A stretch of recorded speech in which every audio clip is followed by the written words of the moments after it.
D'ailleurs, premièrement, en tant que politologue et en tant que canaliste politique, moi je trouve que si au Lualaba, l'Assemblée provinciale décidait de ne plus contrôler les gouvernements provinciaux du Lualaba, donc cette Assemblée n'a plus sa place d'être. Parce que la raison d'être de l'Assemblée provinciale, c'est de jouer l'intermédiaire entre les gouvernants et les gouvernés.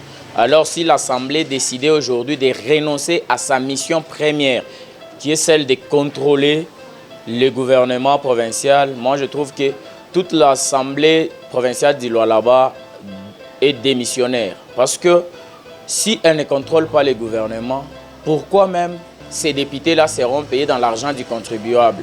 Puisque la province ne doit pas être gérée comme un royaume. Même le gouvernement central est contrôlé par l'Assemblée nationale. Alors, comment au niveau provincial, les histoires doivent être chamboulées ou soit changées? Moi, je trouve que cette décision est injuste et hypocrite de la part des députés parce qu'ils laissent à la merci du gouvernement provincial l'essor de la population qui leur avait donné mandat. Alors, si il en est ainsi, nous, en tant que population, sans représentant au Lualaba, nous sommes censés nous prendre en charge. Et se prendre en charge signifie que nous devons soutenir la pétition initiée par les leaders FECA afin de faire tomber l'Assemblée provinciale du Lualaba, puisque celle-ci a renoncé à sa mission. Donc, comme elle s'est vue incapable de contrôler le gouvernement provincial, tous ces députés-là doivent démissionner. Ils ne doivent pas être payés dans l'argent du contribuable. Et aussi, cette décision émane de quelles lois et de quelles circonstances? Parce que les députés sont élus par la population pour aller les représenter. Nous tous, nous ne pouvons pas aller au gouvernorat, contrôler ce qui se passe, ou soit contrôler les gouvernements provinciaux. Ce sont les élus du peuple qui sont censés nous représenter.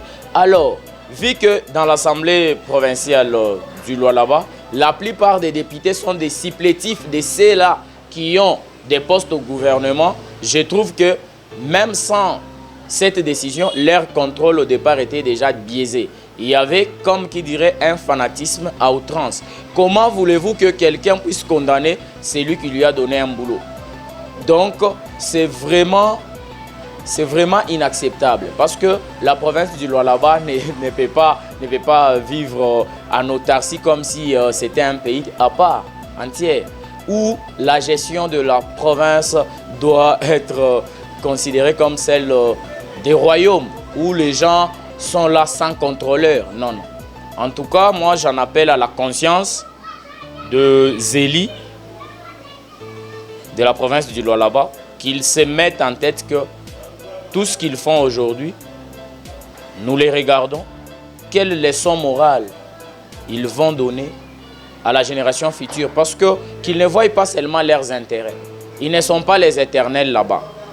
Alors, avant que ça puisse tourner au vinaigre, parce qu'en tant que leader, nous avons observé des tensions venant de toutes parts. La jeunesse se retrouve abandonnée et les jeunes, s'ils ne sont pas bien encadrés et s'ils se voient en insécurité, ils vont se soulever. Avant qu'il n'y ait un soulèvement populaire pour contrecarrer ces mesures dictatoriales qui sont en voie d'être exercées au Lualaba, nous demandons au ministre national de l'Intérieur d'avoir un œil regardant sur la gestion de la province du Lualaba. Les gens d'ailleurs, tous ceux qui vont nous regarder, le monde entier a les yeux rivés sur le Lualaba. Alors quel exemple allons-nous donner? Alors moi je pense que pour ma part c'est vraiment triste et désolant de savoir que les députés eux-mêmes ont abandonné leur mission.